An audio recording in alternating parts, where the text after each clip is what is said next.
Bien. Oigan, les saludo muy afectuosamente desde Villarrica.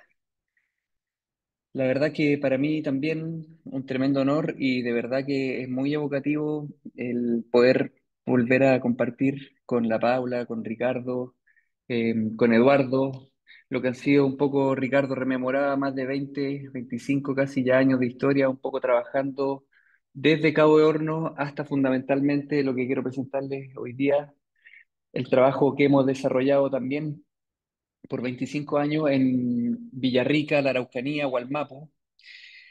Y mi idea hoy es poder hacer como un ejercicio de diversidad biocultural, de lo local a lo global, hablar algo de los fundamentos, luego centrarme, aunque sea muy, muy brevemente, en aspectos relacionados a lo que hemos venido haciendo por años, o sea, las redes, por qué hablamos de redes bioculturales y cómo nos permiten entender los sistemas complejos y algunas experiencias que hemos tenido desde el sur. Y cómo eso también, de una u otra forma, cuando uno está trabajando durante largo tiempo en un lugar y se compromete, decide tener familia y quedarse en los lugares y habitarlo y estar con todos los desafíos que eso implica a múltiples niveles, también eso como académicos nos interpela a transicionar desde lo que es un contrato social que tenemos, el hacer investigación científica de frontera, pero al mismo tiempo vincularnos con los territorios, comprometernos con las comunidades,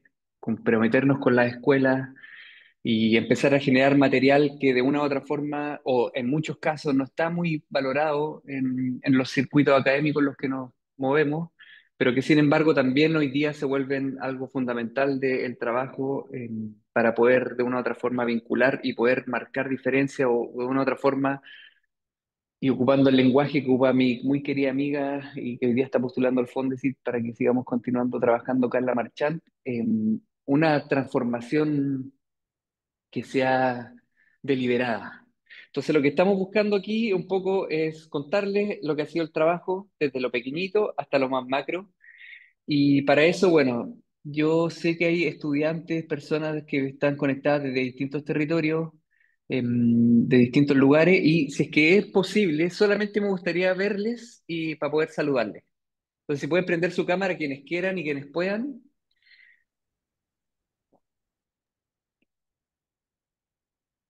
buenísimo. No esperaba una audiencia tan amplia.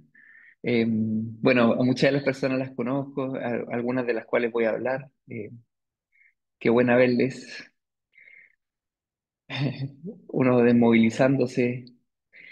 Bien, oye, bueno, yo lo que me gustaría mucho, y ahí me puede ayudar también Paula, es que si es que en algún momento ustedes tienen algún comentario, lo puedan hacer. Si es que en algún momento tienen alguna observación, alguna pregunta, solamente levanten la mano, quizás yo no voy a verlo, pero me pueden ayudar ahí, porque de verdad que yo creo que estas son cosas que hemos ido aprendiendo y lo primero que quiero reconocer en este trabajo es que esto es un trabajo colectivo, hay muchas personas, entre ellas, bueno, ahí está José Cortés, que está conectada desde Canadá, que es una persona muy, muy clave en nuestro grupo de trabajo, que está haciendo su tesis de doctorado en la Universidad de British Columbia en temas de justicia ambiental y espacios verdes en sistemas urbanos del sur global, fundamentalmente la ciudad de Temuco. Y bueno, ella viene de la sociología y otras personas con las cuales trabajamos vienen del mundo de la geografía, de los saberes locales, de la ingeniería forestal, la agronomía. Entonces, de una u otra forma, reconocer que muchos de estos aprendizajes vienen de este trabajo que se ha venido forjando en conjunto, a través de un grupo de trabajo muy pequeñito que tenemos aquí en el sur, que se llama Colaboratorio ECOS, por las siglas que reconoce el ecosistema, la complejidad de estos sistemas y la sociedad.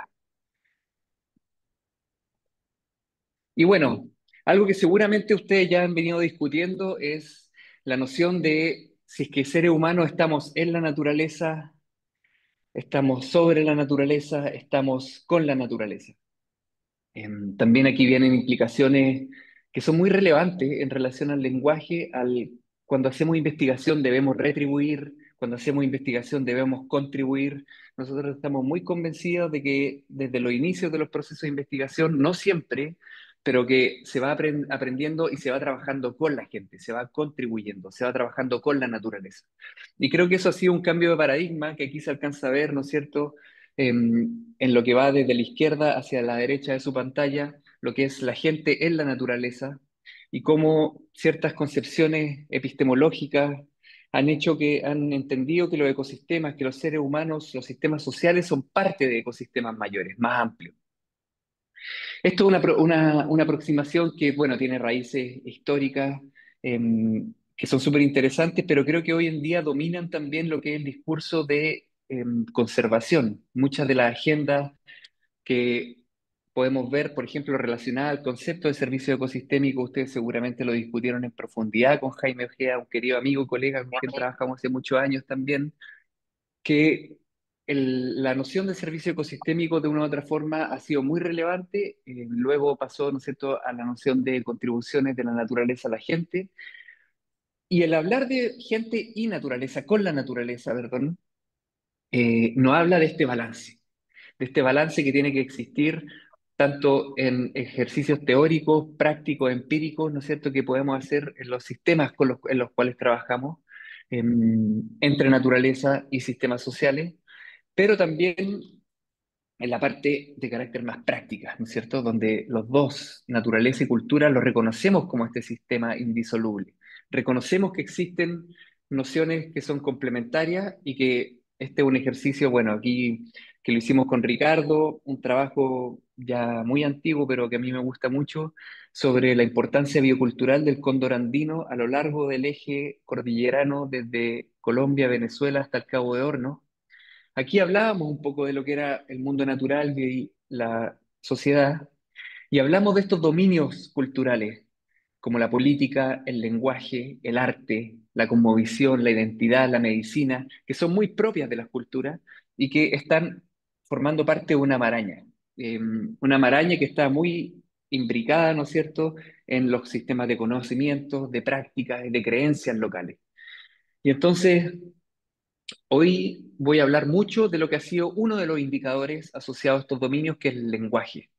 Y el lenguaje, ¿por qué razón? Porque en muchos casos ha sido la aproximación que se ha utilizado a distintas escalas para evaluar la diversidad cultural, para hacer ejercicios de conexión entre la diversidad biológica y cultural.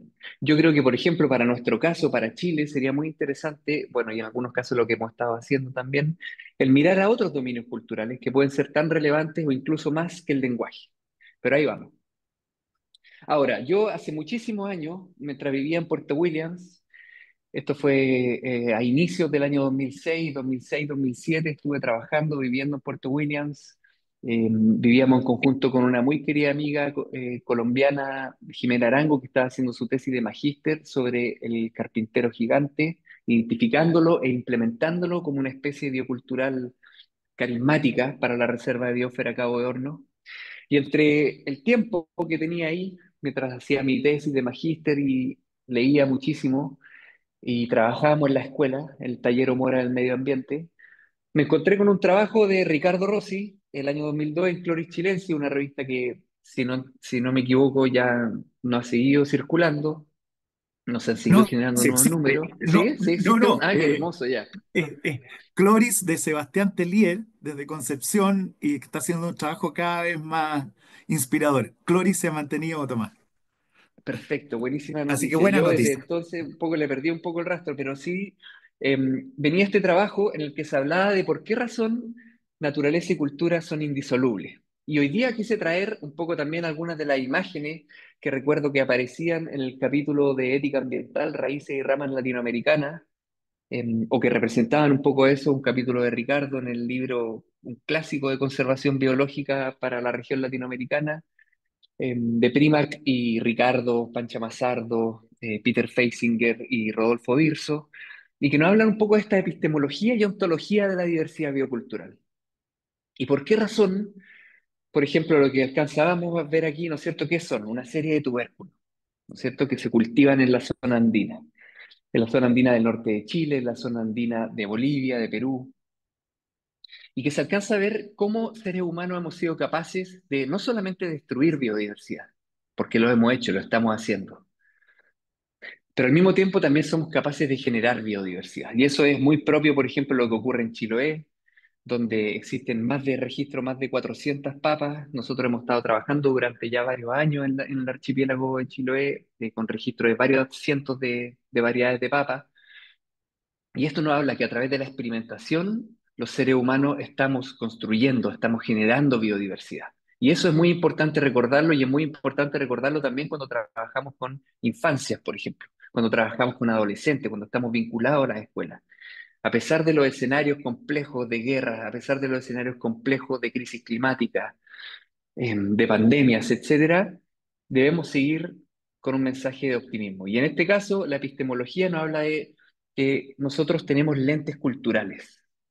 Entonces, cuando hablamos de estas papas con una campesina de la zona andina, seguramente es muy distinto hablar de tubérculos con ella que con un científico que trabaja en el Parque de la Papa en Perú para proteger la diversidad biológica de papas.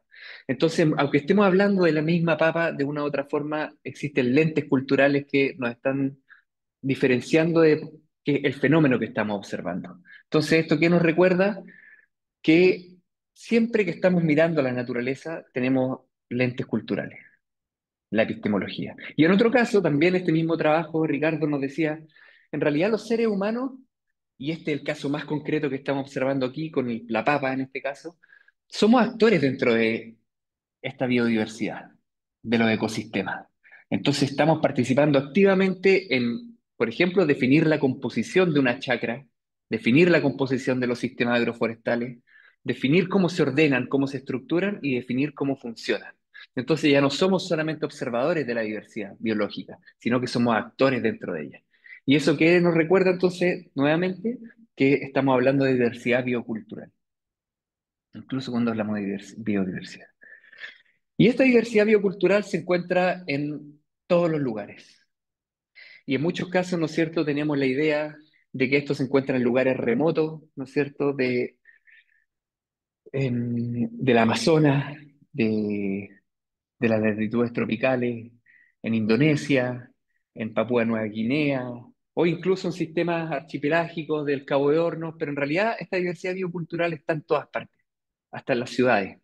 Y aquí, por ejemplo, recojo el trabajo que finalizó no hace mucho tiempo atrás una estudiante en el magíster en la Universidad Católica, eh, Isadora Pla, que estuvo mirando la diversidad biocultural, la agrobiodiversidad y cuál era la complejidad de estos sistemas, cuáles eran los impulsores de cambio o forzantes de cambio directos e indirectos que están definiendo por qué los feriantes, esto en el caso de la Feria Pinto en Temuco, la Feria en Imperial, la Feria Libre en Imperial y ferias Rahue y Pedro Aguirre Cerda en Osorno, trabajo en el cual también participó las cosas.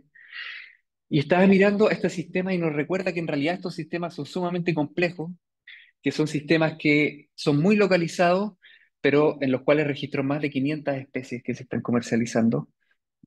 ¿Y por qué razón hay algunas personas que se especializan en ciertos productos? ¿Cómo esto cambia a lo largo del año entre época seca, entre época húmeda? ¿Por qué razón hay algunos que siguen produciendo sus productos y los comercializan generalmente con una diversidad más pequeña, que están en muchos casos en la zona periférica de estas ferias, pero los que están establecidos tienen una diversidad mayor, pero generalmente no son productores? Entonces nos empieza a hablar de estos imbricados sistemas sociales y ecológicos que están presentes, por ejemplo, en este caso, en sistemas urbanos. Ahora esto lo podemos escalar no solamente de los sistemas urbanos desde lo que es un puesto en una feria, sino también a otros sistemas quizás más amplios, para los cuales existen análisis sumamente interesantes que se han venido desarrollando por décadas.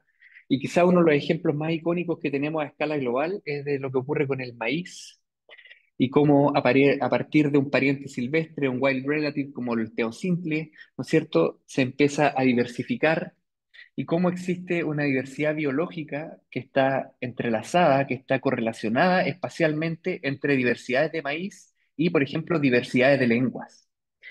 Y estos son sistemas que en muchos casos se puede pensar que operan de forma muy localizada, o incluso que operaban en el pasado, pero sin embargo uno ve, siguen existiendo estos forzantes de cambio directos e indirectos, los sistemas educacionales, los sistemas de posesión de la tierra, los efectos que tienen las políticas agrícolas sobre estos sistemas, pero siguen siendo las milpas mexicanas, lo que nosotros conocemos un poco como una huerta, donde existen los quelites, muchas plantas verdes que se consumen por las familias, donde existen las tres Marías, ¿no es cierto? Esta combinación entre el maíz, la calabaza y los frijoles, y que son sistemas sumamente complejos en los cuales participan en muchos casos personas que habitan, ¿no es cierto?, los ejidos mexicanos, también en algunas áreas de conservación comunitaria, existe esta diversidad maravillosa de aquí una pequeña muestra. Entonces, nos está hablando de que cuando empezamos a hacer análisis en los 90, sobre todo, y a partir de los 90, con todo el desarrollo de los sistemas de información geográfica, empezado a explotar este análisis de carácter espacial en el cual empezamos a mirar cómo la diversidad biológica estaba espacialmente correlacionada con la diversidad cultural. Y en este caso existen, por ejemplo, también estudios que se han desarrollado en el norte global. Este es un trabajo reciente de Henson et al. En Ecology and Society y que nos habla cómo, por ejemplo, en la costa de British Columbia existe una correlación espacial que sugiere que distintas poblaciones de oso grizzly están siendo modelados por los paisajes de manera similar, creando una convergencia entre diversidad genética de osos y la diversidad lingüística humana. Existen estos First Nations, primeras naciones de Canadá, los cuales tienen una distribución aquí en distintos colores, y que además están correlacionados las lenguas con distintas subpoblaciones de osos grizzly, que tienen una diferenciación genética que las distingue. Ahora, ¿cuáles son los mecanismos que están operando aquí? Esto es algo que yo creo que aún estamos al debe, pero sin embargo, más allá de los mecanismos propiamente tal, lo interesante aquí es que existen estas correlaciones entre diversidad lingüística, distintas lenguas que se hablan en territorio, y en este caso diversidades asociadas, ¿no es cierto?, a subpoblaciones de oso grizzly. Seguramente ahí existen accidentes geográficos que aislaron a las poblaciones de oso grizzly, que aislaron también a las poblaciones humanas, pero lo interesante es que existe esta correlación.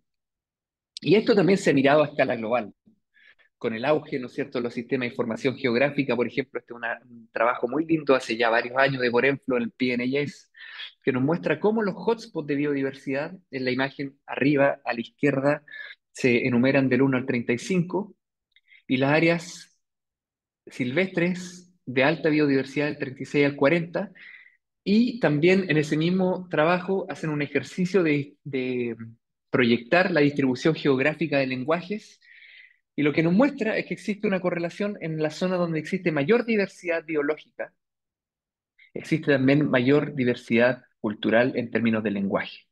Ahora, ¿qué es la diversidad biológica? Y ahí también existen discusiones, ¿no es cierto?, de a qué se le está prestando atención. ¿A qué componentes de la diversidad biológica son las cuales realmente tenemos información suficiente como para poder hacer estos análisis? Lo vamos a ver ahora. Pero cuando hablamos de esta naturaleza y cultura, de lo indisoluble, por ejemplo, tenemos países que son reconocidos globalmente por sus altos niveles de diversidad cultural. Países que tienen más de 60 lenguajes, que llegan hasta 800 lenguajes. Por ejemplo, Papúa Nueva Guinea es el país a escala planetaria con mayor registro de lenguajes, se hablan hasta 800 lenguajes. Nigeria anda en los 500. Y Camerún y otros países están sobre los varios cientos. Brasil, si no me equivoco, son 210 registrados. Pueden haber más y hay discusiones sobre aspectos relacionados a los dialectos. En México más de 60, pero también discusiones, hay gente que dice que son muchísimos más. Pero también están los países conocidos como megadiversos.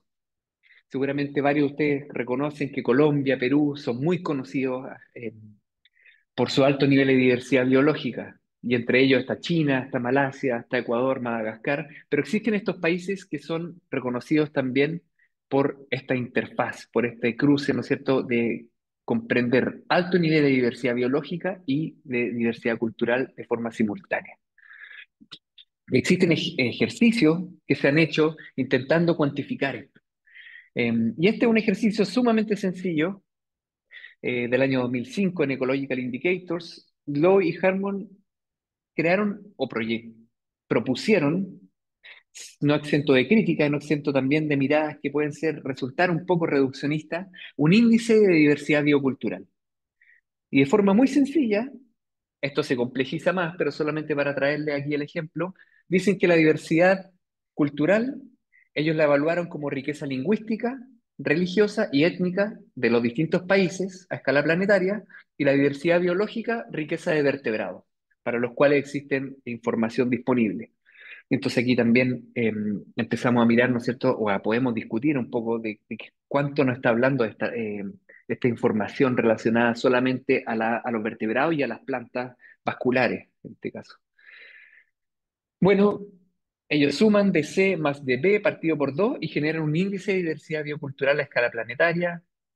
Alcanzamos a ver países, ¿no es cierto? De nuevo, ¿no es cierto? Los que están relacionados a Indonesia, a esos países de del sudeste asiático, que son muy, muy ricos, que tienen índices muy altos, y otros de valores más bajos. Por ejemplo, Chile está en un valor de 0,4 a 0,5, y estos han sido distintos ejercicios que se han hecho. Ahora, esto es de carácter espacial, pero sin embargo, seguramente ustedes conocen algunos de estos trabajos, que esta es una relación que también no solamente se remonta al espacio, sino también al tiempo. De aquí tenemos este trabajo también relativamente reciente en PNAS de Ellis, que nos dicen que los seres humanos han modelado la naturaleza terrestre por al menos 12.000 años.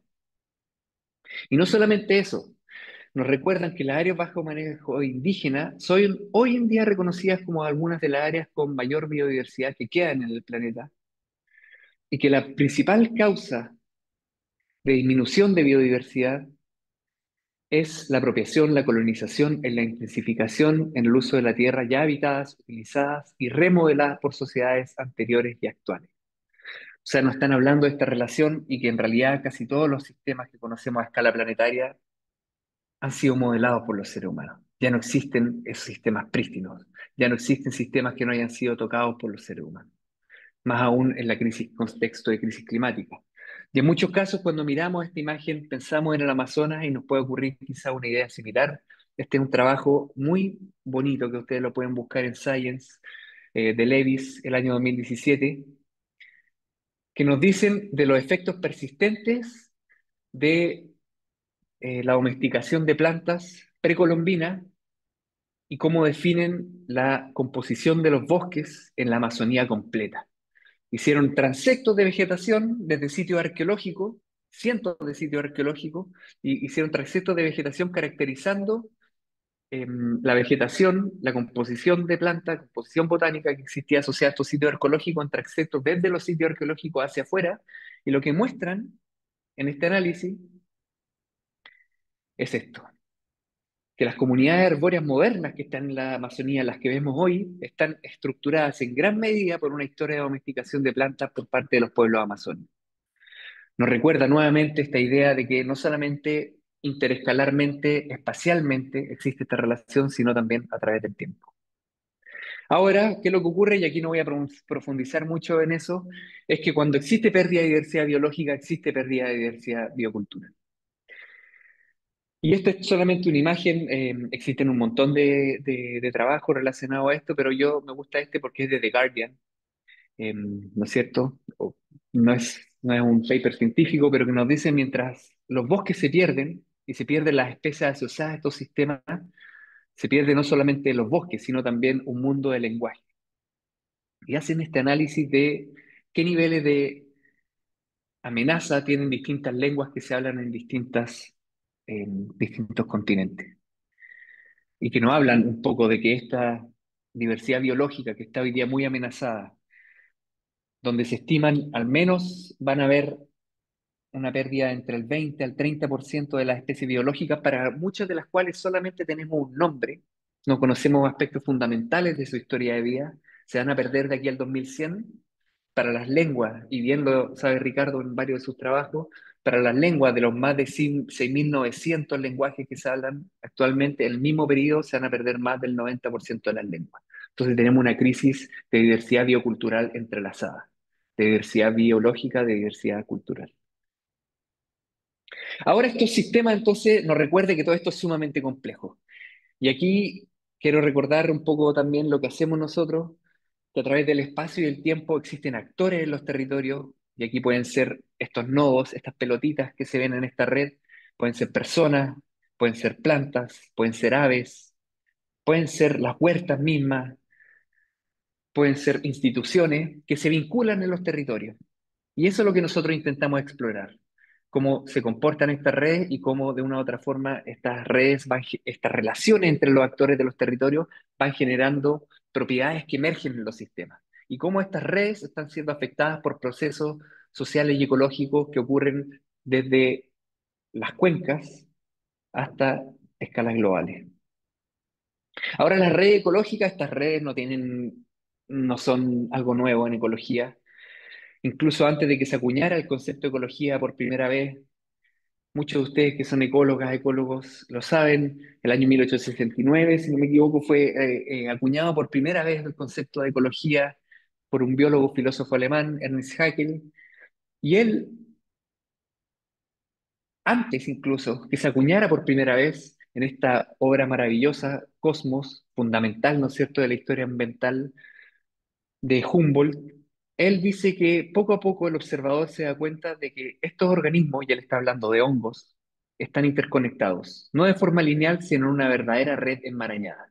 Entonces, finalmente, aquí se está proponiendo una protodefinición de lo que es la ecología. No están hablando de no linealidad, de interconexión de los organismos que están conectados en los territorios.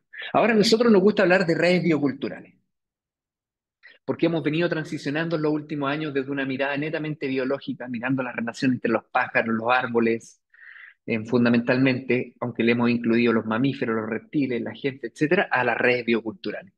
Y para esto hemos mirado con mucha atención lo que son, por ejemplo, los intercambios de semillas, los intercambios de saberes, de información que ocurren vinculados a los sistemas agroalimentarios. Y aquí no quiero detenerme mucho en profundidad. Entiendo que ustedes ya han podido leer este trabajo del Becoming Tree, Becoming Memory, que también tiene su versión en castellano, que entiendo que esa es la que leyeron, en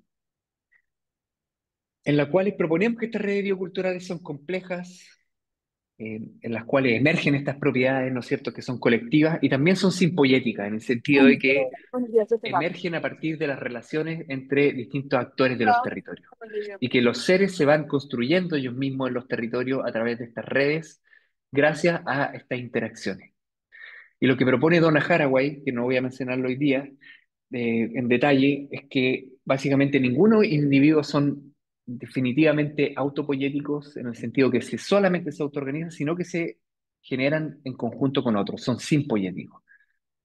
Y nosotros hemos mirado, por ejemplo, a seres tan pequeños, maravillosos y coloridos como las semillas, a través de estas redes, a través de distintas escalas espaciales y temporales. Aquí lo que ustedes miran son maíces y son poroto payares. El poroto payar, una especie que fue domesticada, ¿no es cierto?, en la zona andina del norte de los Andes. Los porotos fueron domesticados ahí, entre México y, ¿no es cierto?, el norte de Sudamérica. Los maíces en Mesoamérica, entre México, lo que hoy es México, Guatemala, Belice, esas son zonas donde está el centro de origen de los maíces.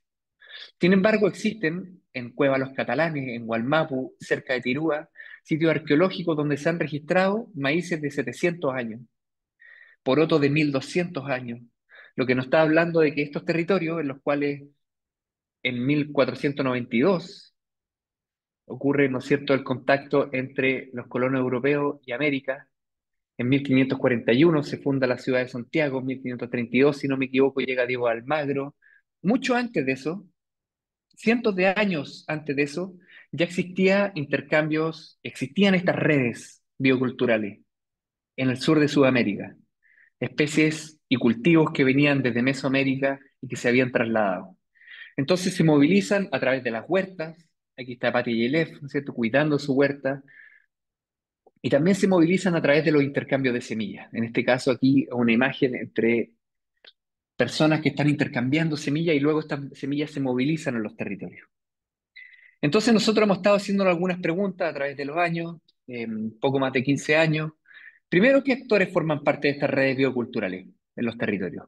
Sumamente una pregunta genérica. ¿Quiénes forman parte de estas redes? ¿Cómo se articulan? ¿Cómo se estructuran? ¿Cómo funcionan a distintas escalas espaciales y temporales?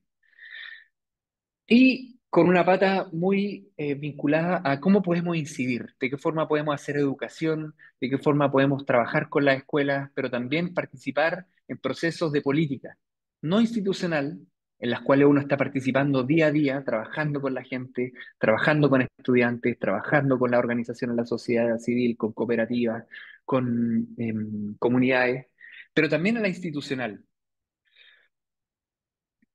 Bueno, nosotros trabajamos en los Andes del sur de Sudamérica, que es reconocido como un refugio verdadero de diversidad biocultural. Existen dos sitios y sistemas importantes del patrimonio agrícola, uno a escala nacional, que es el territorio cordillera Pehuenche, que es del que vamos a hablar, y una a escala mundial, como es Chiloé. Existen 6 reservas de biosfera, un hotspot global de biodiversidad, es reconocido como tal, ustedes saben, y es el territorio ancestral del pueblo mapuche. Y bueno, algo que ha movilizado parte de nuestro trabajo hoy día es también este trabajo, que fue un trabajo colectivo y que yo creo que es sumamente interesante porque nos ha hecho reflexionar también y nos invitó de una u otra forma a decir, sí, nuestro reconocimiento, nuestro compromiso está con los territorios locales, pero sin embargo también podemos escalar de lo local a lo global. Y este trabajo que salió publicado el año pasado en el que participan varias personas de distintos continentes y que habla de la relevancia global de una etnobiología que sea situada. Y básicamente el mensaje aquí era que primero los aprendizajes locales se pueden escalar, que existen patrones y dinámicas bioculturales a escalas locales que se pueden proyectar a lo regional, lo nacional y lo global. Que cuando conversamos con una agricultora y está teniendo problemas con la sequía, ese proceso de cambio, vinculado, por ejemplo, a la crisis climática, también lo están experimentando en Bangladesh, también lo están experimentando en Zaire. ¿Y qué patrones son compartidos? ¿Qué procesos de cambio están ocurriendo en los distintos territorios que se pueden empezar a articular? ¿De qué manera después se puede incidir en agendas regionales, nacionales y globales, tanto de investigación como de política? Y también creo que ya le hablaba, ¿no es cierto?, de este contrato social que tenemos, de cómo podemos hacer análisis de forma amplia, que trabajos que se hacen muy localizadamente también pueden tener enfoques globales, también podemos articular estos diálogos. En muchos casos hay mucha gente que los considera sumamente inútiles, porque es muy difícil, ¿no es cierto?, escalar a la política global, es sumamente tedioso, ya trabajar con una municipalidad puede volverse, ¿no es cierto?, un desafío gigante, más aún con un gobierno, más aún, ¿no es cierto?, con instituciones de carácter internacional. Pero sin embargo, creo que para muchos ahí está el desafío. Eh, y nosotros hemos venido trabajando con esta idea desde lo local a lo global y cómo se han venido transformando estos sistemas, que son las huertas familiares, los sistemas agroforestales donde se cultivan huertas, perdón, donde se cultivan tubérculos, se cultivan plantas herbáceas anuales, otras perennes, se cultivan arbustos, existen árboles, ¿no es cierto?, que existen varias especies que están durante cientos de años ya en estos sistemas y que en muchos casos existen atributos de estos hábitats que son muy similares a lo que están alrededor de estos sistemas, como los bosques. Entonces son sumamente interesantes porque además también existe infraestructura humana y aquí, aunque no lo estemos viendo, también están operando los procesos educativos, los procesos, ¿no es cierto?, de cambio en las políticas públicas, a través de, por ejemplo, el INDAP, y cómo incide, ¿no es cierto?, en las prácticas cotidianas que se dan en estos sistemas.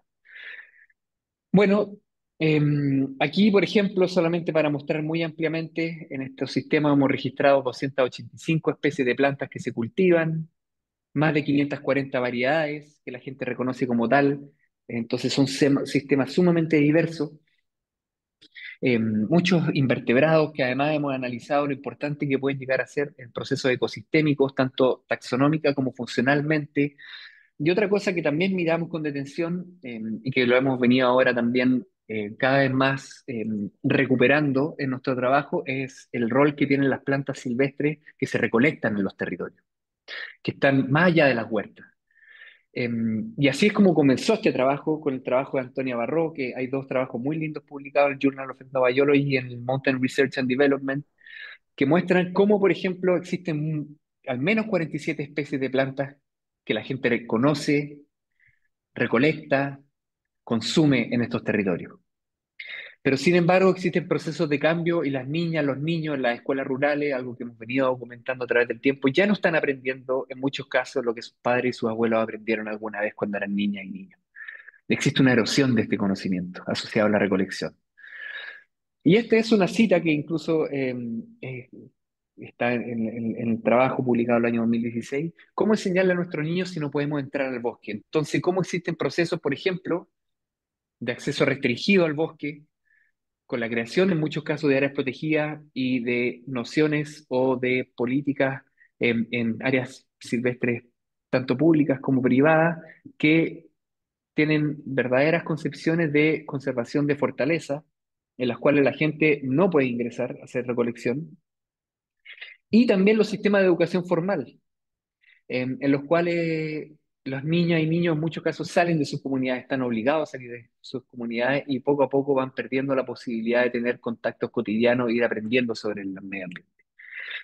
Y en estas redes bioculturales está una tesis de magíster de Guadalupe Barrera. No voy a entrar en detalle, pero sí es muy lindo ver que, por ejemplo, ella estuvo trabajando con 80 agricultores y aquí también este es un trabajo que se publicó de carácter teórico el año pasado en Ecosystem and People, pero que Luz sigue trabajando, analizando hoy día desde México, con ganas de regresar a Chile. Y ella analizó cómo se conectaban 225 huerteras y huerteros y cómo se movilizaba la agrobiodiversidad a través del intercambio de semillas. Huerteros que son migrantes, que han llegado a estos territorios viniendo fundamentalmente de ciudades, y huerteros que son locales, que son tanto campesinos, colonos o campesinos mapuche, y cómo el nivel de conocimiento y el nivel de centralidad que tienen estas personas en la red es mayor en los campesinos mapuche y no mapuche, y que el conocimiento de las variedades tradicionales de semilla es significativamente mayor también en los campesinos mapuche y no mapuche. Sin embargo, el conocimiento de las variedades modernas, variedades de plantas que han venido hace no mucho tiempo y se han venido a establecer en las huertas y se utiliza, la gente las cultiva, no existen diferencias significativas, pero es levemente mayor en los migrantes, quienes traen sus propias prácticas, sus propios conocimientos, sus propios gustos, ¿no es cierto? Desde otros lugares, incluso de otros países. Y aquí hemos visto, por ejemplo, bueno, aquí una idea también de cómo es tan relevante, ¿no es cierto? Tanto la gente que obtiene sus semillas, su fuente de semillas está en el intercambio o que las autoproduce, cómo es tan relevante este intercambio, participar en estos intercambios para ser importante en la red. La centralidad en la red mide, sencillamente hemos hecho muchas métricas, pero aquí mide básicamente con cuántas personas se conectan los agricultores, a cuántas personas le entregan o reciben semillas de cultivo. Y hemos visto que, por ejemplo, también existe, al aumentar la edad del agricultor, llegamos a tener agricultores de hasta casi 90 años, desde un poco más de 20, eh, aumenta la centralidad en la red. O sea, las personas mayores son personas clave para trabajar en el fortalecimiento de los sistemas agroalimentarios locales y en, por ejemplo, la conservación y mantención de variedades tradicionales. Esto es de nuevo otra de las imágenes de la tesis de Lu, en los cuales ella trabajaba, iba a las casas, trabajaba con la agricultura en sus propias huertas, también con la José, estuvieron ahí en los terrenos mientras José desarrollaba su tesis de magíster, conversando con la y los agricultores. Aquí se alcanza a ver el tamaño de los nodos, que en general es mucho mayor para las personas que son muy importantes, son centrales en la red. Esto es una escala espacial de la huerta, del hogar, pero también lo empezamos a analizar en intercambio de semillas más amplio, y aquí se alcanza a ver, no sé si está muy claro, una imagen de la Araucanía. En esas hojitas amarillas son distintas instancias de intercambio de semillas, y se alcanza a ver, el único mensaje aquí importante de transmitir es que las semillas se intercambian, por ejemplo, en Villarrica y alrededores, y se movilizan tanto en las zonas rurales cercanas, pero también se pueden mover entre regiones. Y a pesar de que hoy día no sabemos cuál es el efecto que está teniendo esto sobre la conservación de la agrobiodiversidad, y es algo que hipotetizamos, que debiera tener un efecto positivo cuando se van a otras regiones y se empieza a movilizar la agrobiodiversidad, sino que no se queda solamente en una huerta, no se queda solamente en los bancos de semillas, sino que se están cultivando activamente en los sistemas agrícolas, tanto de este territorio como de otros territorios. Bueno, entonces como les comentaba, es muy importante para nosotros hacer este trabajo de investigación, acción situada, centrado en lo local, con este compromiso, en los cuales también se van generando material educativo de distinta índole, encuentros internacionales, y ahí se empieza a escalar, ¿no es cierto? Se empiezan a generar estas redes que van más allá de lo regional, de lo nacional, de lo global. Hicimos el encuentro de la Red Internacional de Huertas Educativas en Villarrica el año 2019. Hay un documental sobre eso en YouTube que les invito a ver. Y el año, también pasando el dato, el año 2027, a futuro ya pensando, vamos a tener el Congreso Latinoamericano de Etnobiología en Villarrica, en el cual vamos a estar participando también muy activamente como CHIC, y como todas las instituciones asociadas al CHIC, para recibir a cientos de personas que van a venir de distintos países de Latinoamérica a este Congreso Latinoamericano de Etnobiología. Mucho material educativo relacionado al valor de cuidar, compartir las semillas, clasificarlas, ordenarlas, limpiarlas y luego volver a compartirlas para volver a cultivarlas. Y bueno, esto es algo que se está terminando. De hecho, esta es una primicia, primera vez que lo ponemos en una presentación, y es un trabajo muy lindo en el que lideró la Isadora Pla. Ya le mostraba su tesis de magíster. Este va a ser otro póster que va a salir próximamente, que está ahora en la fase última de diseño. De hecho, esta es la versión final que ya se va a imprenta, y que es sobre las ferias libres del sur de Chile, diversidad, soberanía y memoria, y que muestra muy gráficamente con distintos componentes en un proceso participativo en el cual se trabajó en las ferias, conversando con las personas, viendo de qué forma ellas consideraban o qué aspecto era importante relevar para un trabajo así gráfico. Y en realidad aquí la idea también ha sido un poco escalarlo, ¿no es cierto? Escalarlo, este foco situado, pero que también dé una vuelta hacia la política regional y nacional. Y aquí tuvimos esta experiencia que fue muy interesante, que fueron los encuentros propositivos por la agricultura familiar, en conjunto con el Centro Latinoamericano para el Desarrollo Rural, RIMIS. Em, Hicimos un proceso participativo en el cual derivó, ¿no es cierto?, en hacer propuestas de política pública que vinieran desde la gente, que vinieran desde las cooperativas, vinieran desde las organizaciones de la sociedad civil vinculadas al agro, que vinieran desde las comunidades, de los campesinos, y también vinculaban un proceso con los académicos, con los organismos públicos. Y aquí, por ejemplo, salen estas ideas de política nacional de circuito corto de comercialización e intermediación solidaria a través del Centro de Políticas Públicas, mucha comunicación que busca de una u otra forma hacer escuelas agroecológicas para Chiloé, un trabajo que ahora se va a estar haciendo durante este año. A final de agosto vamos a estar en Chiloé con una serie de trabajos, tanto el paisaje de conservación como el sistema importante del patrimonio agrícola mundial. Y escalando lo global también vienen otro tipo de trabajos, que de una u otra forma nos muestran en este esfuerzo, ¿no es cierto?, de reconocer estos patrones localizados, pero cómo dialogan a escala global. Esos son trabajos que lideró gente de la Universidad Autónoma de Barcelona, en que pusieron en diálogo a través de un proyecto que es el LICHI, el Local Indicators of Climate Change Impacts. Empezaron a trabajar a escala global con distintos sistemas locales, y se empezaron a reconocer un poco cuáles eran estos impactos que estaban reconociendo la gente. En muchos casos sabemos, ¿no es cierto?, que las comunidades son las que sufren fundamentalmente mayormente los impactos del cambio global, y en muchos casos, si no generalizadamente, son los que han contribuido menos a la crisis global, pero además en muchos casos no se les escuchan las políticas que se desarrollan al respecto. Aquí una imagen de, ¿no es cierto?, todos los sistemas que fueron analizados para este trabajo. Y finalmente, aquí el mensaje central de estos trabajos fue que se reconocieron al menos 369 indicadores locales de cambio e impactos sobre los sistemas locales, muchos de ellos reconocidos y compartidos entre distintas localidades. Son impactos tangibles, y eso, ¿no es cierto?, que también nos recuerda lo dramático que puede ser cuando están siendo impactados los sistemas agrícolas locales, que además son los responsables en muchos contextos de alimentar a las poblaciones, tanto, o sea, las poblaciones tanto rurales como urbanas. Son generalizados, se pueden entender de forma global, y son actuales, contemporáneos, y están transformando los territorios. Los conocimientos locales son muy importantes para los planes de adaptación y contextualizado y la justicia climática, y se propone una metodología que sea replicable para la investigación y la política climática global. Aquí dos trabajos que salieron publicados esta semana eh, y que muestran un poco también en esta línea de por qué volver a lo local. En muchos casos hemos visto que muchas de las conversaciones que se tenían con las investigadoras e investigadores que hablábamos sobre estas identificaciones de impactos locales de la crisis climática, la gente en los territorios ya lo estaba enfrentando. Em,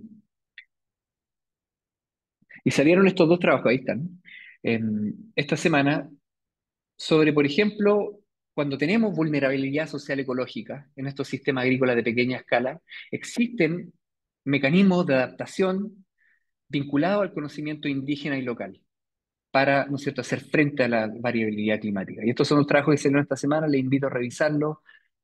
También el sistema, los procesos socioecológicos, cómo tienen impacto, ¿no es cierto?, en la resiliencia de las formas de vida local.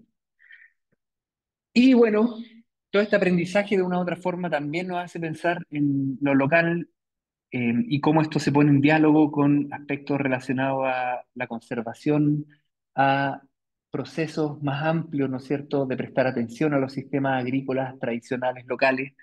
Y esta es una propuesta que articulamos, que se presentó el año pasado por parte del Estado de Chile a FAO en Italia. Esta es la propuesta que se llamó Sistema de Vida Territorio Cordillera Pehuenche, en el cual un grupo de investigadoras e investigadores de la Universidad Austral, de la Universidad Católica, pero en conjunto con una serie de organismos públicos y con organizaciones de la sociedad civil, con comunidades, se articuló y se generó esta propuesta de reconocer el territorio cordillera pehuenche como un sistema importante del patrimonio agrícola mundial. Eso ya ha sido revisado en FAO, ya llegaron las observaciones muy positivas y estamos esperando ahora que se genere la visita por parte del comité evaluador de FAO a visitar los territorios. Este es el sistema de vida territorio cordillera Pehuenche, fundamentalmente cuatro comunas de la zona andina de la región del Biobío y de la Araucanía, Alto Biobío, Lonquimay, Melipeuco y Curarrehue, donde se identificaron estas prácticas bioculturales que eran fundamentales y que eran articuladas y que formaban un verdadero sistema de vida, tanto las huertas biodiversas como la ganadería trashumante y la recolección de productos forestales no madereros. Y para ir cerrando, siempre reconocer un poco lo que les comentaba al inicio, que la inspiración, y no vamos a dejar de trabajar a lo local, pero sin embargo reconocemos igualmente que es importante poner en diálogo esto a otras escalas que quizás ahora pasamos de forma muy acelerada y que requieren un esfuerzo crítico y adicional a muchos casos al trabajo que se desarrolla en los territorios, que también incluso es más demandante aún. Este es un trabajo que de una u otra forma reconoce lo importante que es el conocimiento local. Este es un libro y documental, Cuyín Tañi Lawén, que salió publicado el semestre, perdón, el mes pasado, en mayo, y sí, en mayo, pues sí, en mayo, el mes antepasado, ya. Y que está muy bonito, lo pueden ver en YouTube, El Cuidado de Rebaño en Gualmapu, y que además, bueno, la autora, los autores son las comunidades que compartieron su conocimiento, la comunidad mapuche María Millanao y la cooperativa Quiñena-Win, y un poco es reconociendo, y de nuevo, reconociendo ese compromiso que existe con el trabajo con lo local, pero que igualmente puede escalar. Para terminar, una serie solamente de breves mensajes. Al inicio les hablaba, ¿no es cierto?, de esta diversidad biológica y cultural que están indisolublemente vinculadas epistemológicamente, ontológicamente e interescalarmente, que hacemos investigación, acción de largo plazo en el sur de los Andes, que estamos sumamente comprometidos, que poco a poco hemos ido también proyectando a otros niveles, con todos los dolores, con todas las dificultades que eso trae también, el vincularse en aspectos relacionados a la acción local, muchos desafíos, y que este escalamiento de los aprendizajes locales, de la identificación de patrones más amplios y que las dinámicas bioculturales multiescalares nos permiten también esta perspectiva analítica que es más amplia y que de una u otra forma el desafío sigue siendo participar, incidir en agenda y política tanto institucionales como no institucionales, y este es un proyecto, un trabajo que vamos a presentar en el coloquio chileno de socioecología, como mucho del trabajo que se hace en agroecología es fundamentalmente no institucional, y también existen procesos de cooptación y existen procesos también de discusión muy activa en términos de qué es, qué no es, y cómo tenemos que, de una u otra forma, personalmente creo, dejar de lado esas discusiones y avanzar hacia un escalamiento de la agroecología, también vinculando distintos actores, y ahí está toda la mirada transdisciplinar, ¿no es cierto? Pero sin embargo, lo importante, incidencia en agenda y políticas institucionales o no, que puede ir a distintos niveles, pero que sin embargo siempre vamos a tener la orientación y la inspiración por lo que está ocurriendo aquí en el territorio. Sin más, le agradezco la atención, espero no haya sido muy fome ni largo, no sé qué tan largo fue, y pucha, súper disponible para preguntas, para comentarios, un montón de temas que seguro podemos seguir dialogando. Gracias. Muchas gracias, Tomás. Interesantísimo escucharte, además del trabajo, como la evolución de lo que ha sido tu trabajo, hasta llegar, ¿no?, a lo que actualmente estás haciendo, y no solamente en investigación, sino también en divulgación, eh, trabajo con la comunidad, obviamente. Se agradece siempre escuchar estos trabajos que son bien inspiracionales. Está súper bien en el tiempo, son las 4:02. O sea, 3:02 para ustedes, 4 para nosotros aquí en Punta Arenas. Em, Obviamente queda abierto el micrófono para comentarios, preguntas. Em, Pueden levantar la manito, que ya hay una manito levantada de Maiten. Hola Maiten, Camilo, pues. Hola, ¿qué tal? Muchas gracias por la Hola, presentación, estuvo Maite. increíble. Voy a poner por este lado. Am, me, me gustó mucho, mucho los trabajos. Me recordó acá, yo estudio biología marina. Me recordó un trabajo que acaba de presentar una compañera que es sobre la riqueza de la diversidad de los ecosistemas en intermareal. Y su estructura del trabajo daba como conclusión que la pérdida de la riqueza de especies era equivalente a la pérdida de, o sea, a los cambios climáticos, como en el impacto que podía tener en una comunidad. Y ahora, como yo no suelo pensar en estas cosas más bioculturales, sociales, lo he intentado con todo este seminario, se me integra súper bien como esta nivel como de cambio climático, cambio global, puede ser también como, ay, no sé, se me fue la idea, pero ¿se entendió?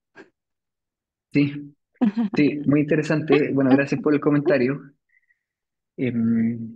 Ojalá en algún momento se pueda compartir eso, me encantaría verlo. Y seguramente Jaime aquí, amigo, compañero, Ojea, va a estar muy interesado también. Hemos hablado mucho y tenemos muchas ganas. Bueno, de hecho tenemos un proyecto postulado con la idea, ¿no es cierto?, de mirar estos espacios de interfaz o ecotonos, como le llamamos en ecología, ecotonos bioculturales, trabajo que también estuvimos desarrollando con la José Cortés aquí presente. Y el intermareal es un espacio, sí, el cual yo desconozco mayormente, lo encuentro fascinante, sí. Pero, por ejemplo, hemos estado trabajando en los ecotonos entre pastizal y bosque, en las zonas de recolección propiamente tal, donde la gente recolecta. Y esos espacios de borde, hay un trabajo de Nancy Turner que se llama Social Ecological Edges, como bordes socioecológicos, que es un trabajo fascinante que también nos habla de estos bordes. Y que los bordes en general están muy interesantes para mirarlos. Y bueno, lo que tú dices, ¿no es cierto?, del impacto del cambio climático, la riqueza de especies y toda la arista cultural, biocultural. Fascinante y muy necesario mirarlo. Yo insisto que quizás estos análisis que existen a escala global, regional, existen varios, un montón de trabajos en esta línea, se centran en el lenguaje como dominio cultural al cual se le mira con atención. Y yo siempre insisto que aquí, pues quizás para Chile no es tan interesante mirar el lenguaje, pero sí, por ejemplo, hacer trabajo relacionado a las prácticas agrícolas, por ejemplo, que ocurren en las distintas regiones, a las preparaciones, a los cuentos. y cómo eso se distribuye, se asocia a ciertos tipos de hábitats, a ciertos tipos de formaciones, a ciertos tipos de niveles de diversidad biológica, puede ser toda una arista fascinante que aún no le prestamos atención suficiente. Eso.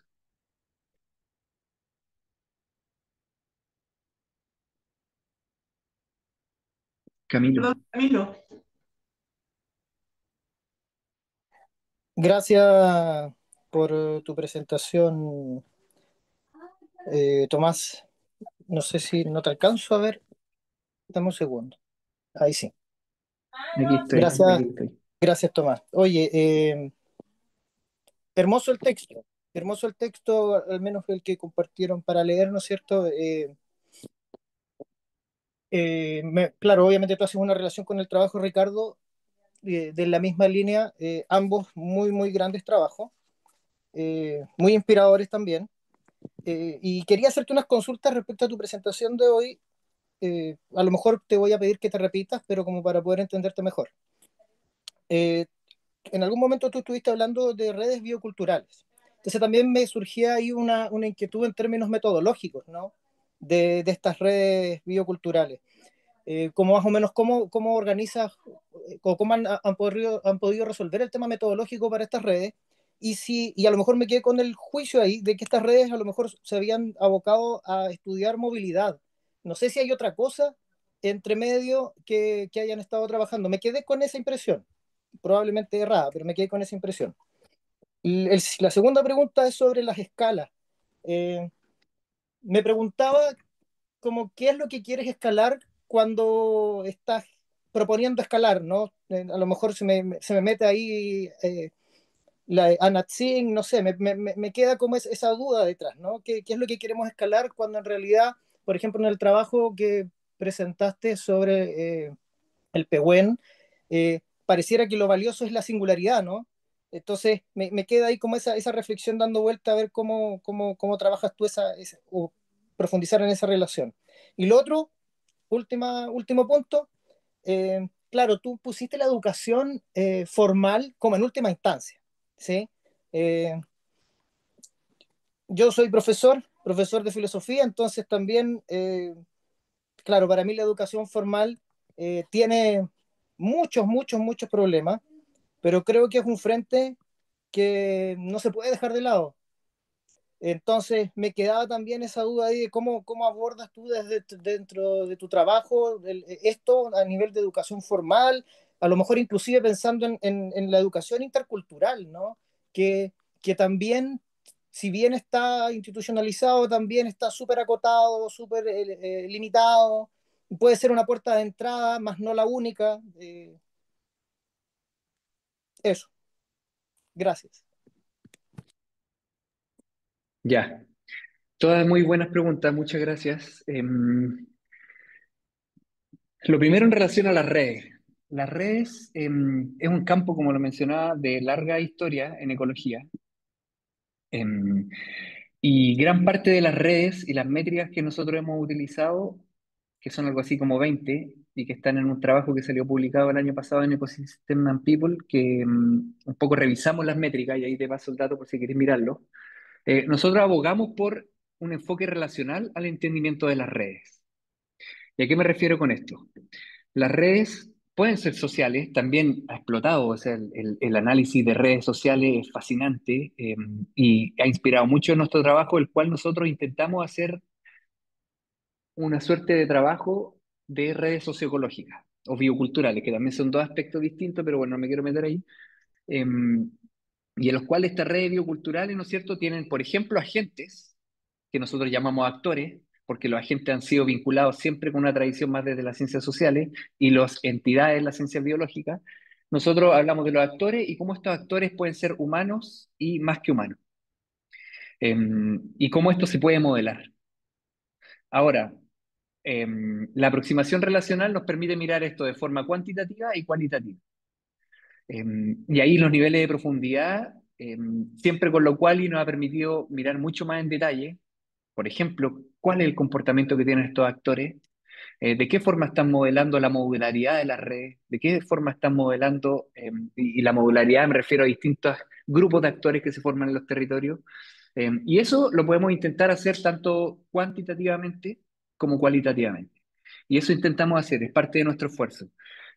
Ahora, metodológicamente creo que sería interesante, bueno, esa es nuestra aproximación relacional quanti-quali, y lo que quizás sería interesante es poder mirar a este trabajo que te mencionaba, que está centrado en redes de semillas, como un actor social ecológico, y cómo eso se puede mirar, y hay distintas métricas que nos permiten mirar distintas cosas, pero que no tienen que dejar de lado el enfoque más relacional, cualitativo, que nos permite profundizar en esto.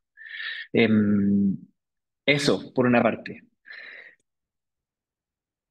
Ahora, si es que no sé si es que quieres que profundice más en este aspecto más metodológico de campo relacionado a esto, pero, pero es que hemos mirado tantos tipos de redes, tanto con los pájaros y los bosques y las plantas, como los seres humanos, las semillas, etcétera, que en realidad como que creo que ahí no, me perdería un poco en ir describiendo las distintas metodologías, más de campo. Pero muy feliz de seguir la conversa. En relación al escalamiento, es un ejercicio que básicamente hemos venido un poco reflexionando, y también parte de la interpelación que viene de distintos frentes. Lo pondría así. Tú mencionas a Anat Singh. Anat Singh es una persona que nos ha inspirado gran parte de nuestro trabajo. De hecho, hay una estudiante doctoral que acaba de terminar su pasantía con ella en California. Y por ejemplo, ahí es sumamente interesante el mismo trabajo de Anat Singh, y que nosotros lo hemos mirado con los árboles, por ejemplo, reconocer que existen estas singularidades en los territorios, em, pero que sin embargo, y aquí digo, por eso voy a volver al tema de la interpelación, que sin embargo se movilizan en los territorios, y ahí también tenemos un Fondesit, el cual es liderado por Gonzalo Salazar, que estamos metidos netamente en movilidad, y tenemos unas miradas muy fascinantes de cómo se movilizan, por ejemplo, los saberes y la semilla. Se movilizan en los territorios, y existen procesos y patrones que son compartidos entre distintos territorios, y que eso permite escalar. Y que esa complejidad que uno está mirando tiene como base central de los sistemas ciertas propiedades que emergen en las relaciones, en esta movilidad de la semilla, en esta movilidad de la gente, esta movilidad de los pájaros. Emergen propiedades, la memoria, la heterogeneidad, los conflictos territoriales, y esas son formas de escalar. Mirar las propiedades que emergen en los sistemas. Los conflictos Perdona, es una forma de escalar. pero Ujú, dale. ese escalamiento que tú hables sería como más bien igual regional, ¿no? Estoy pensando cordillera de Ha los sido Andes, un- Sudamérica, no un escalamiento global yo eh, creo que hay muchas cosas, y de universal. hecho es sumamente interesante lo que me estás diciendo, porque mientras preparaba esta charla para el día de hoy, me empecé a imaginar cómo sería, por ejemplo, empezar a escalar algunas de estas preguntas. Em, y que más van a escalar más allá de lo que hemos hecho nosotros a nivel regional, por ejemplo. Porque existen trabajos, existen colegas con los cuales colaboramos, y que sí están viendo cosas que ocurren, por ejemplo, en Madagascar, en Zimbabue, en Inglaterra con los allotments, en Suecia con los home gardens o community gardens. Entonces, en realidad creo que hay muchas cosas aún se pueden escalar para entender estos fenómenos de carácter más global, y que están siendo expuestos y que están siendo transformados por procesos de cambio que son directos y que son indirectos, y algunos que son compartidos entre distintos territorios. Em, bueno, eso por ahora. Y en relación a la educación, sí, creo que algo extremadamente relevante, muy bacán que tú seas profe. Nosotros trabajamos con profes. Yo trabajo en el campus Villarrica, que se dedica a la formación de profesores. Mis estudiantes de todo el primer semestre son futuros profesores. Y fundamentalmente son de profesores de educación parvularia y de educación media, pero fundamentalmente de los territorios cercanos a la Araucanía. Y mis colegas, por lo tanto, el grueso de ellos son educadores. He aprendido muchísimo sin ser educador, sin entender los códigos. Y lo que sí ha hecho esto importante es que trabajemos con escuelas. Y ahí, al menos desde mi aproximación, ha sido el trabajo fundamentalmente con ciertas escuelas que llevamos muchos años de colaboración, Y ahí también se ha metido el trabajo en la educación formal y no formal. Eh, es un tremendo desafío. Yo creo que yo quedo como al debe y que como que en muchos casos no supera, pero sí creo que es un tremendo desafío. Bueno, ahí seguramente Ricardo, incluso la José tienen mucho más que aportar. Eh, eso por ahora. No sé si respondo algo de tu Sí, sí, comentario. muchas gracias. A ti, a ti.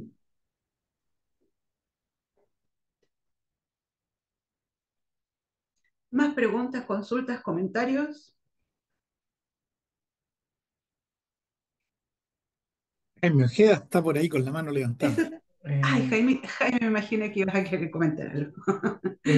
no, gracias Tomás por todo. No sé si me escuchas bien, sí.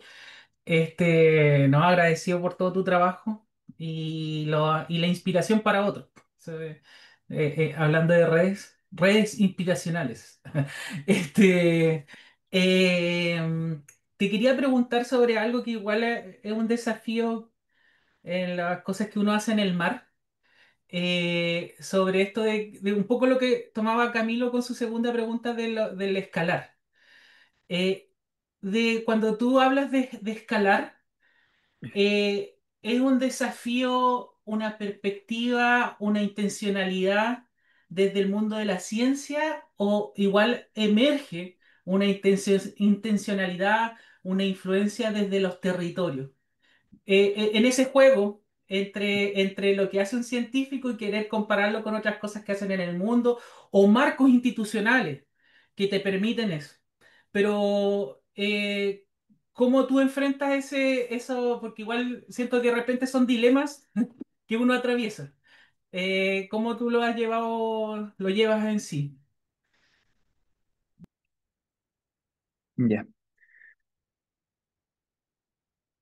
Bueno, yo diría que es tanto una intencionalidad, un desafío, una perspectiva, como tú bien mencionas. Em, creo que yo en particular, a pesar de que estoy hablando de lo local, a pesar de que estoy hablando de lo local, de lo global, creo que existen gradientes y que finalmente gran parte de las personas con las que trabajamos están pensando en lo global. A pesar de que sean personas que trabajan en el campo, que trabajan en su huerta, algunas son guías de turismo. Un caso, por ejemplo, que a mí me gusta mucho recordar, trabajamos muy, muy de la mano con el Observatorio de Bosque, con varias organizaciones de la sociedad civil. Una de ellas es el CAGI, en el cual hay una agrupación de guías locales que saben mucho de pájaros, saben mucho del bosque. Ellos son nacidos y criados en el campo, en Pichare, y ellos son los guías locales y se saben todos los nombres de los pájaros, y se saben todos los nombres de los pájaros, los nombres científicos de los pájaros. Y reconocen además, hemos estado un montón, por muchos años en terreno, muchas veces juntos, además reconocen todos los cantos de los pájaros. Y ellos en conversas, que también tenemos cada año porque los invitamos a los cursos, dicen, no, sí, yo reconozco todos los pájaros que hay en el bosque, pero el tuetué es otro pájaro. Em, y además se saben todos los nombres científicos.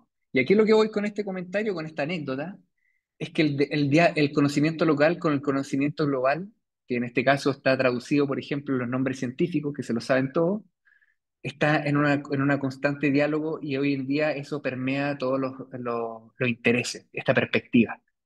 Entonces, por ejemplo, los discursos de cambio climático, de crisis climática, de la agroecología, que parecen ser tan propios en muchos casos de un discurso de carácter más global, se se empoderan las personas locales y lo están de una u otra forma llevando y levantando hacia política pública. Eso es lo que nos pasó, por ejemplo, con esta experiencia de los diálogos propositivos por la agricultura familiar. Existe una intencionalidad de abajo hacia arriba, existe una intencionalidad de arriba hacia abajo, pero yo siempre creo que es muy difuso. Esos ecotonos son muy bioculturales y difusos. Es una intencionalidad, diría. Gracias, gracias Tomás.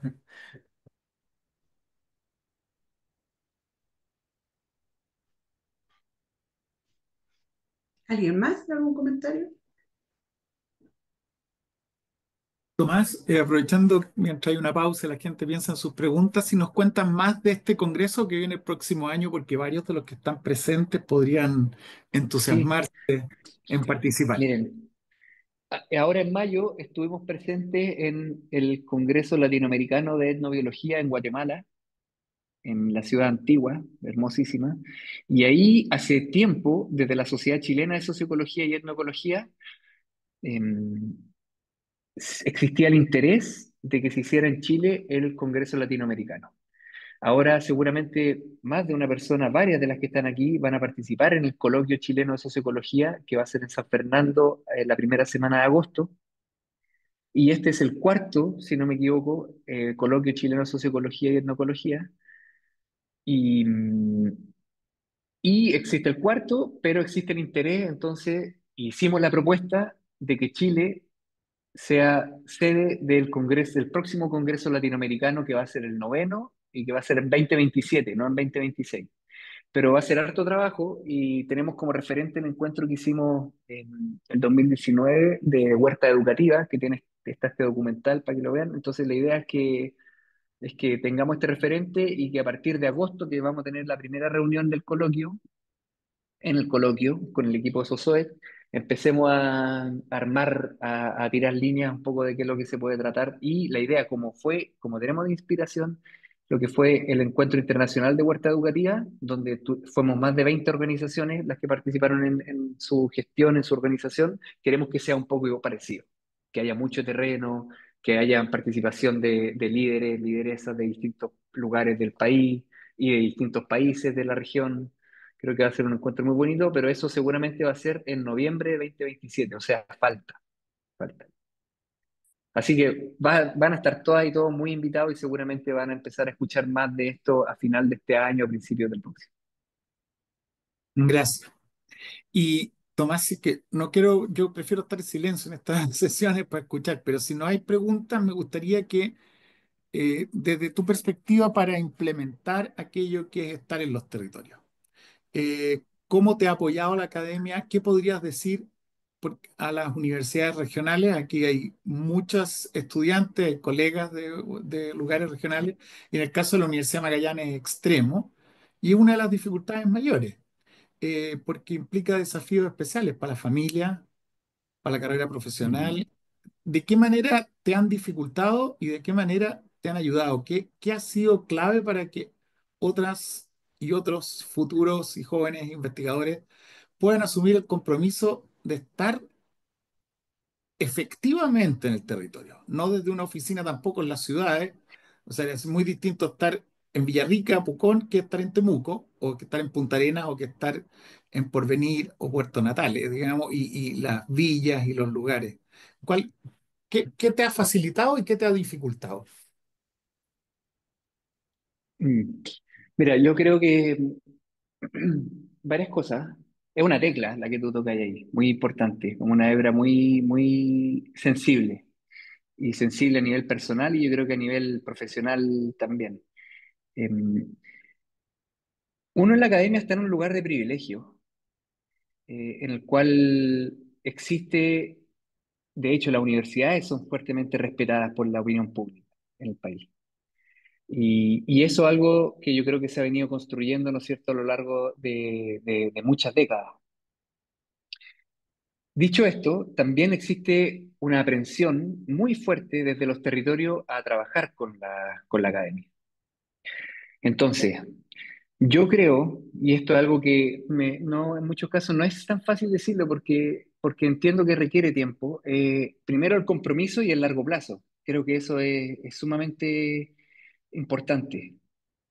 Y el largo plazo finalmente permite incidir en estas políticas que son, en muchos casos, yo diría, mucho más no institucionales porque uno está metido en la misma maraña. Uno está haciendo etnografía, trabajando, haciendo trabajo académico, básicamente en su diario vivir.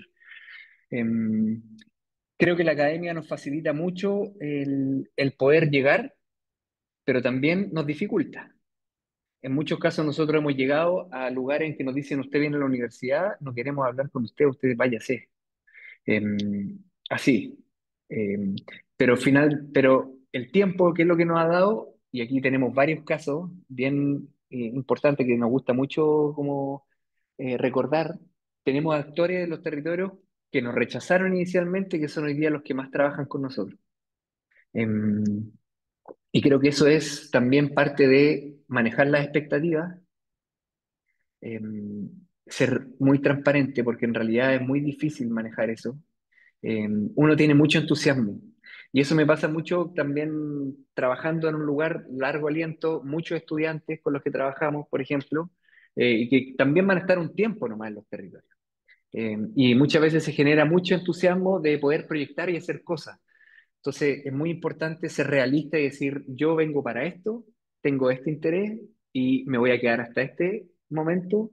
Esto es lo que puedo lograr. ¿Qué les interesaría a ustedes también que pudiéramos alcanzar en este tiempo? Creo que eso es súper relevante. Creo que el proceso que mostré ahora del Puyín Tañilahuen muy cristaliza todo eso. Em, pero creo que otra cosa, bueno, y otro aspecto que creo que es importante, la universidad igual está muy bien validada, yo creo, en distintas esferas, a pesar de la resistencia que existe ante ella. Y la gente de los territorios igual busca la universidad. En muchos casos, yo creo que en muchos casos no se necesita. Uno tiene que ser un observador y ver cómo los procesos sociales y ecológicos se dan en los territorios y uno puede apoyar en ciertos momentos, en ciertas instancias, pero en muchos casos los procesos autónomos no requieren la universidad. Y nos lo han recordado mucho también, en procesos en los cuales no nos queremos meter, como que porque es bonito, porque inspira, queremos participar, no, dicen, no, no necesitamos que ustedes estén aquí. Buena onda, pero no. Pero sí, yo creo que el hecho de hacer investigación seria, y que de una u otra forma la academia te permite también estar en estos circuitos en los cuales se nos exige publicar, se nos exige generar, o sea, no sé si se nos exige, pero nosotros nos autoexigimos generar material educativo, generar documentales, generar libros, generar distintas cosas, talleres, por ejemplo. Eso, de una u otra forma, también hace que la universidad esté validada. ¿Sí? La universidad, uno haciendo investigación científica, yo creo que tiene la propiedad de de decir. Y de una u otra forma tiene que reconocer también ese espacio en el cual está de privilegio y decir, bueno, sí, estoy diciendo y puedo actuar desde ahí. No sé si va por ahí un poco, Ricardo, lo que tú querías, pero cuéntame, porque veo que no hay más manos. No, no, muchas gracias. Este, Yo creo que es una bonita coda y apertura e invitación para el seminario que va a seguir el segundo semestre, que entiendo que va a ser con Ángela, que muestra parte de los procesos que son importantes. Ángela es una estudiante, entiendo, avanzada de tu programa de posgrado, y agradecerte, estamos en la hora, pero yo no ujú, sé si hay alguien más que tenga una pregunta urgente, sino dejarlo agradecido y ver los procesos, pero creo que ese artículo podríamos incluso tomarlo el segundo semestre, esta invitación al trabajo en los territorios. Y es algo que desde CHIC debiéramos poder transmitir con mayor fuerza todavía al Ministerio de Ciencia. Tomás, ujú. No sé quién me habló. Eduardo, Eduardo, felicitaciones por Ah, la ya, Eduardo, exposición y dejo no una te veo. pregunta para adelante, no ahora. Ah, ya, ahí está. ¿Cuáles serían los estándares, cuáles serían los mecanismos, cuáles serían los indicadores para lograr esta ciencia que promueve estos procesos socioecológicos, sociopolíticos de una ciencia extractiva? ¿Cómo se podría diferenciar? ¿Cómo se aplican estándares, protocolos? ¿Cómo se avanza? Pero es para adelante, una pregunta abierta, ¿cómo avanzamos Ujú. todos? Sí, yo creo que ahí es muy interesante distinguir, voy a ser muy breve, distinguir, porque creo que es un tremendo tema. Ya lo plantea Ricardo un poco, seguir pensando esto, cómo desde CHIC también se articula el trabajo territorial. Em, Creo que algo que es muy importante es generar esos estándares, generar esos protocolos. Y creo que hemos hecho un esfuerzo sumamente interesante ahí, y ahí les invito, hay otro trabajo que salió el año 2023, en el cual planteamos una metodología para eso mismo. Y que también de una u otra forma tributa a lo que son los códigos de ética de la Sociedad Internacional de Etnobiología, la Sociedad Latinoamericana de Etnobiología, y que buscan un poco hacer recomendaciones y reflexiones en cuanto a si se hace investigación científica, ¿para qué? ¿Para quién? ¿Para quiénes? ¿Y cómo hacerla? Y en el 2023 publicamos un trabajo en Tree que es sobre transdisciplina, en particular para territorios montañosos, pero ahí creo que hay una serie de pasos que creo que se pueden mirar un poco como un ejemplo más, y que en algún momento si quieren lo podemos compartir. Ya, estamos Muchas terminando. gracias. Antes que se vaya todo el mundo, por favor, les invito a prender sus camaritas para nuestra tradicional fotografía. Y aprovecho estos segundos para agradecerte, Tomás, eh, y no solo Tomás, sino Jaime también, Jaime Ojeda, por sus respectivas presentaciones, por sus respectivos trabajos inspiracionales, muy valientes en esta transdisciplina que no es tan interesante para muchos quienes, y que debería no ser, para muchos quienes estamos en el TIC. Así que se agradece porque es un gran trabajo, tanto por todas las dificultades, digamos, que podamos imaginar. Eso, porfa sus camaritas, Sebastián, aparece, vuelve. Sonrisas. Ahí está la Ángela, Ah, la maravilloso. cité. Te esperamos, Ángela, el segundo semestre. Sí.